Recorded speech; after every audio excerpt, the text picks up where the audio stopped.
দিন কারো জামা লাগে না। আব্দুল্লাহ রে, তোর বাবাও ছিল মোটা স্বাস্থ্যবান, তোর আব্বা সেদিন জামাটা খুলে আমার চাচারে কাপন স্বরূপ জুব্বাটা দিছিল। আমি তোর বাবার কাছে ঋণী ছিলাম, ঋণী। আজকে আমি নবী জুব্বাটা তোর আব্বারে দিয়া আমি নবী ঋণ মুক্ত হয়ে গেলাম। একটা জবান বন্ধ রাখবেন না, আল্লাহু আকবার। এ যুবক ভাই, পয়গম্বর জুব্বাটা দিয়া ঋণ মুক্ত হয়ে গেল।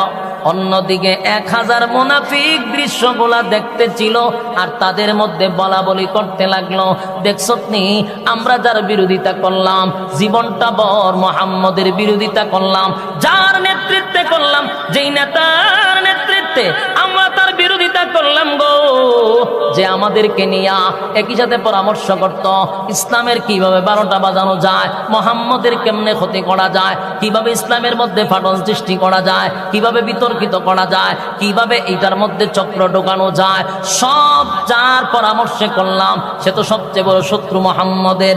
কিন্তু মুহাম্মদ তার শত্রুর প্রতি এত ভালোবাসা, এত ভালোবাসা, এত ভালোবাসা যদি হয় তার শত্রুর ক্ষেত্রে, শত্রুর জন্য যদি এত ভালোবাসা হয় রে, মুহাম্মদের বন্ধুর জন্য মুহাম্মদের কত ভালোবাসা। 1000 মুনাফিক